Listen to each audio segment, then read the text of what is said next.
যে যেতিয়া বিজেপি দলে কা নামৰ আইনখন আমাক জাপি দিয়ে তেতিয়া আমি কংগ্ৰেছৰ বিৰুদ্ধে যুদ্ধ কৰিম নে বিজেপিৰ বিৰুদ্ধে মাত মাতিম যেতিয়া বিজেপি দলে আমাৰ ওপৰত যেতিয়া জাপি দিলে যে তোমালোকৰ যি বিশেষ ৰাজ্যৰ অধিকাৰ আছিল বিশেষ ৰাজ্যৰ অধীনত চেন্ট্ৰেল যেটো টেক্স আছিল চেন্ট্ৰেল গভৰ্ণমেণ্টৰ যেটো টেক্স আছিল তাৰ 56.25% আমাৰ এই বিশেষ ৰাজ্যবিলাকৰ কাৰণে টকা গৈছিল সেই যেটো টকা গৈছিল সেই টকাটো কেতিয়াৰ পৰা বন্ধ হৈ গ'ল যেতিয়া নৰেন্দ্ৰ মোদী 2014 চনত প্ৰধানমন্ত্ৰী হ'ল 2015 চনৰ 1 এপ্ৰিলৰ পৰা আমাৰ বিশেষ ৰাজ্যৰ মৰ্যাদা কৰ্তন কৰি চেন্ট্ৰেল গভৰ্ণমেণ্টৰ বিশেষ টেক্সটো আমাৰ তালৈ যোৱাটো বন্ধ হৈ গ'ল যাৰ ফলস্বৰূপে অকল হেতুতে আমি সেই তেতিয়া দেই 2014 চন 14-15 চনত আমি প্ৰায় 4,500 কোটি টকা হেৰুৱালো আজিৰ দিনটোত চাগে হেতু অতি কমে 15,000 কোটি টকা এই 15,000 কোটি টকাটো যদি থাকিলে হেতেন তেতিয়া হলে ডেফিনেটলি আমি আজিৰ দিনটোত যি ধৰণে ধাৰ লৈছো সেই ধাৰ লোৱাৰ অৱস্থাটো নাইকিয়া হৈ গ'লেন গতিকে এতিয়া বিজেপি দলক এই যে বিশেষ ৰাজ্যৰ মৰ্যাদা যে কাটি দিলে অসম আৰু উত্তৰ পূৰ্বাঞ্চলৰ হিমাচল প্ৰদেশৰ এই যে বিশেষ ৰাজ্যৰ মৰ্যাদা কাটি দিলে তাৰ বিৰুদ্ধে মাত মতাটো আমাৰ আঞ্চলিকতাবাদ তাৰ বিৰুদ্ধে কথা কোৱাটো আমাৰ আঞ্চলিকতাবাদ আৰু সেই আঞ্চলিকতাবাদ কৰিবলৈ যাওঁতে যদি আমি কেতিয়াবা কংগ্ৰেছ দলৰ লগত কেতিয়াবা একেলগতে বহিছো বা আন কাৰবাৰ লগত বহিছো আৰু তাৰ কাৰণে যদি তেখেতে নিন্দা কৰে তেতিয়াহ'লে হেতু আমাৰ কৰিবলগীয়া একো নাই আমি হেতু কৰি গৈ থাকিম কিন্তু আমি যদি কাইলৈ কংগ্ৰেছ দলক সেই একেটা কাম কৰে অসমৰ বিৰুদ্ধে অৱস্থান গ্ৰহণ কৰে ডেফিনেটলি আমি সেই কামটো কৰিম যেনেকৈ ধৰক কংগ্ৰেছ দলে আমাৰ তাত কৰিছিলে কি আপোনাৰ নদী বান্ধবিলাক বন্ধাই নামনি সোৱণশিৰি জলবিদ্যুৎ প্ৰকল্পকে ধৰি ডাঙৰ ডাঙৰ প্ৰকল্পবিলাক যেতিয়া কৰিছিলে সেই প্ৰকল্পবিলাক কৰাৰ ক্ষেত্ৰত অৰ্থাৎ আমাৰ তাৰ জলসম্পদ যেতিয়া লুণ্ঠন কৰিব খুজিছিলে আৰু তাৰ শ্বেয়াৰ যেতিয়া অসমক নিদিয়ে তাৰ বিৰুদ্ধে আটাইতকৈ বেছি সংগ্ৰাম আমিয়ে কৰিছিলোঁ তাৰ কাৰণে আপোনালোকে নিজে জানে যে মই অতি কমেও সেই আন্দোলনটোত কমেও 12 বাৰ জেল গৈছিলোঁ অকল নদী বান্ধৰ সেই আন্দোলনটোত অতি কমেও 12 বাৰ জেল গৈছিলোঁ আৰু কংগ্ৰেছ দলৰ দুৰ্নীতিৰ বিৰুদ্ধে আটাইতকৈ বেছি সেই সময়ত আকৌ নদী বান্ধৰ আন্দোলনত গৈ আমাৰ দিলীপ দেও আমাৰ আন্দোলনত যোগদান কৰিছিলে ৰাজনাথ সিঙে গৈও আন্দোলনত যোগদান কৰিছিলে তেতিয়া আমাৰ সেই যেটো আঞ্চলিকতাবাদী চিন্তা আছিল সেইটো দিলীপ দাই সমৰ্থন কৰিছিলে এতিয়া যেতিয়া দিলীপ দাহাতে যেতিয়া নিজে শাসনলৈ আহি গ'লে বিজেপি তেতিয়া যেতিয়া সব কথা অসমৰ বিৰুদ্ধে গুচি গ'ল তেতিয়া তেখেত দিল্লীৰ ছাপোৰ্টাৰ হৈ গ'ল এটোতো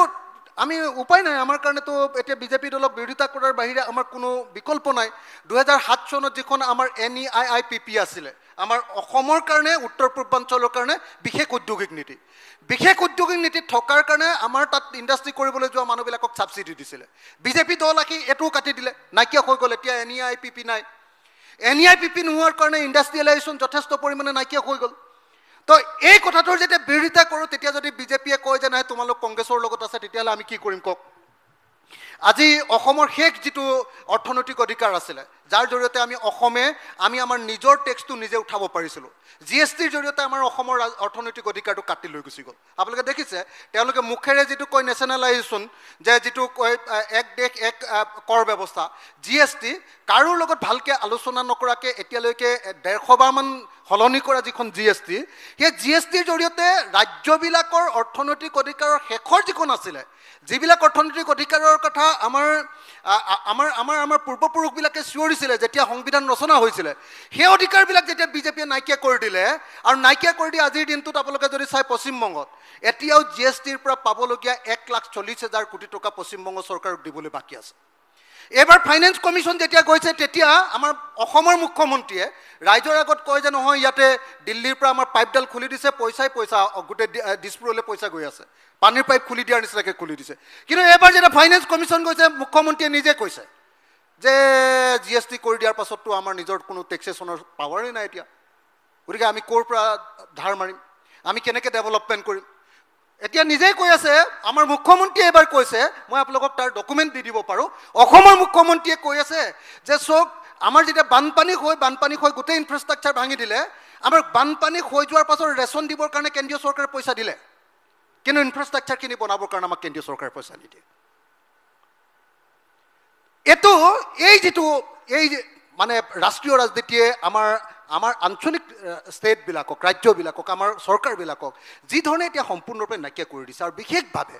বিজেপিয়ে 4টা ষ্ট্ৰেটেজিৰ জৰিয়তে এই কথাবিলাক যিবিলাক আমাৰ আঞ্চলিক আকাংক্ষা সেইবিলাক নাইকিয়া কৰি দিছে তেওঁলোকে একদম এটা সাংঘাতিক একদম হাইপাৰ নেশ্যনেলিজিমৰ কথা কৈ একদম চীনৰ বিৰুদ্ধে পাকিস্তানৰ বিৰুদ্ধে কথা কৈ আমি সব মানুহ একেবাৰে মানে এনেকুৱা ধৰণৰ ৰাষ্ট্ৰীয়তাবাদী হৈ যাব লাগে এইবিলাক কথা কয় তেওঁলোকে